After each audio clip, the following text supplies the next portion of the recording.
দেখতে পাচ্ছি যে কতটা একটা মানুষের ডেডিকেশন, উৎসর্গ, ত্যাগ এই সমস্ত কিছু থাকলে তবেই কি না মাইলোবাসীর মতন মানুষ জন্মায় এবং তারা বলতে পারে যে আমাকে কেন ভাসিয়ে নিয়ে গেলে না, আমার সাজের বাক্সটাকে কেন ভাসিয়ে নিলে।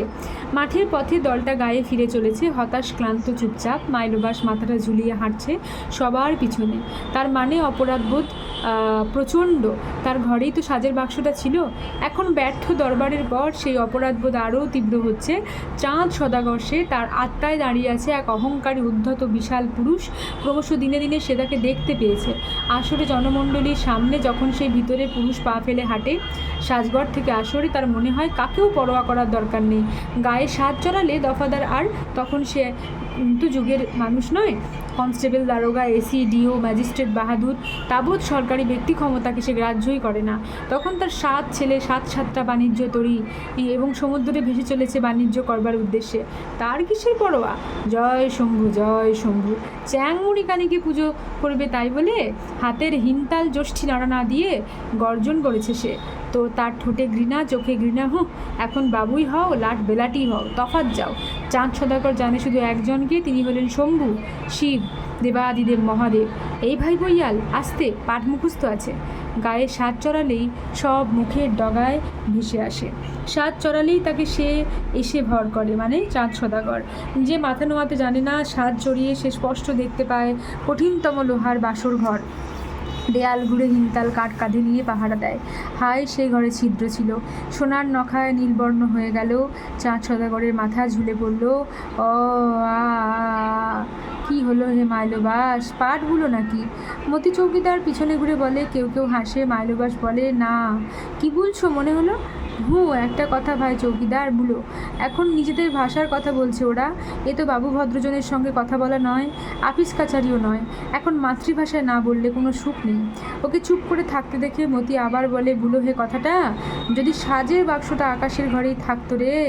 মতি ভৎসনা করে বলে, আবার ওই কথা, সেই এক কথা? এই দুঃখটা মলেও আমার যাবে না ভাই। আবার কিনবো। ভগবান মুখ তুলে তাকান। চুপ করে যায় বিশাল দেহি মানুষটা। আবার ভেসে ওঠে কিছু প্রতিচ্ছবি।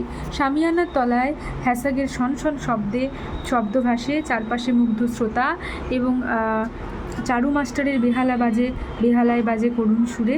আর সাজঘর থেকে ঝলমলে লাল পোশাকে হিমতালের লাঠি নেড়ে এগিয়ে আসে চাঁদ সদাগর। কি তার রূপ! মুহূর্তে সবাই চুপ হয়ে যায় এবং জয় শম্ভু যেন আকাশে মেঘ ঢাকে। সাজের বাক্সটা আবার, তোমার মাথাটা খারাপ হয়ে যাবে মাইলোবাস, সাবধান। আবার চুপ। ক্রমশ মাঠ ধাপে ধাপে নেমে গেছে নাবাল অঞ্চলের দিকে। অর্থাৎ আমরা বুঝতে পারছি যে মাইলোবাস তার টিমকে নিয়ে, দলকে নিয়ে, চারু মাস্টার, আকাশ আলী, অমূল্য, গহর, এদের সবাইকে নিয়ে কিছু না পেয়ে যখন ফিরছে, তখন তার মনের মাঝে কিছু একটা চলছে। দেখতে দেখতে সূর্য ডুবেছে। ধূসর আলোয় দূরের গ্রাম কালো হয়ে আসছে। ধান পচার গন্ধ, পলির গন্ধ, মরা জানোয়ারের হাড়গোড়ের গন্ধ। নাম থেকে দলটা চুপচাপ থাকে, সবার পিছনে মাইলোবাস।